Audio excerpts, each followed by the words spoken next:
Welcome back. Earlier this month, a Dane County Circuit Court judge said she does not believe that an 1849 law in Wisconsin actually bans abortions in the way that it's currently being interpreted since the fall of Roe v. Wade. Now, this came as part of her decision to allow the Attorney General's lawsuit to go forward, challenging that law. The judge said that law only bans non-consensual abortions, like, for example, when someone attacks a pregnant mother and kills her fetus. Joining me to discuss all this, President and CEO of Planned Parenthood of Wisconsin, Tanya Atkinson. Welcome to the show. Thank you so much for having me. I want to start with the biggest question here. Obviously, Planned Parenthood has halted abortion services in Wisconsin since Roe v. Wade was overturned last year. Does this decision change anything about that for you? So we're obviously very pleased with the judge's decision, and it underscores what we've contended all along, that the law is not enforceable.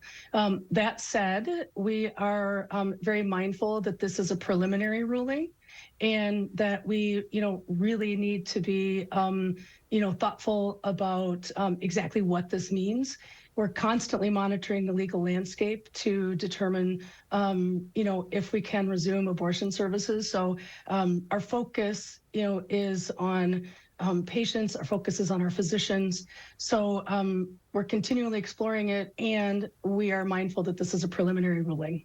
What would need to happen at a legal level, at a court level, to prompt Planned Parenthood to feel comfortable enough to resume those abortion services? So there's two routes to resuming abortion services in Wisconsin. One is the legislature, ensuring that it's in our state statute that abortion is accessible, legal in Wisconsin. And the second, as you mentioned, is a court decision. When and if legal teams say it's clear that this law is not enforceable, then Planned Parenthood Wisconsin will consider look at resuming abortion services again. Would that have to be the Supreme Court for you in Wisconsin, or could that be a lower court? So I don't have a crystal ball on that, but it needs to be clear that the law is not enforceable. Absolutely. I'm definitely asking you to predict a lot here.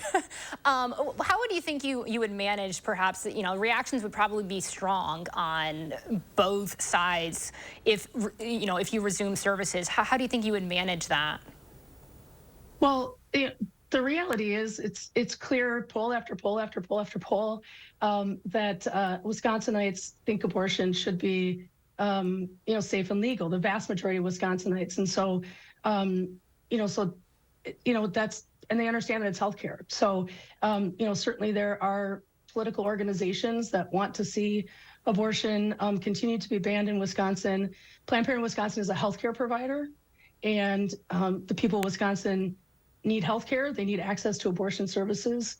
And that's our focus, is what the people of Wisconsin need with regard to their reproductive health care.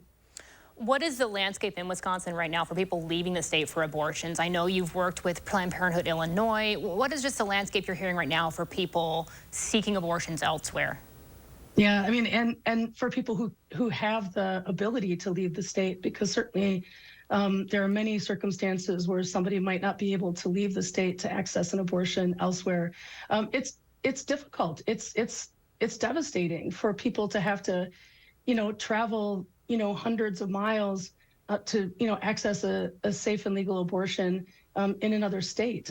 Providers are driving very early hours of the morning to go to Illinois to, support the Illinois team who's seeing, a great influx of abortion patients from around the country. This has been devastating for the women and people of Wisconsin who need access to abortion care, and it's been dangerous. We know of people who have been sent with ectopic pregnancies across state lines. Those are dangerous conditions to travel in. And it's also had a ripple effect beyond, certainly individuals who need access to abortion. As soon as Roe fell, we saw physicians who were slated to come to medical school here decide that they didn't want to come to Wisconsin. Current students saying that they didn't know if they were going to stay in Wisconsin.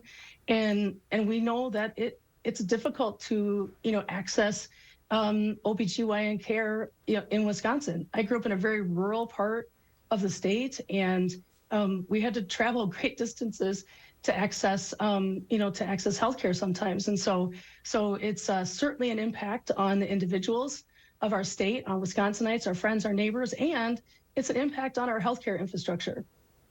Important information, Tanya. Thank you so much for joining the show and talking through this. I appreciate it.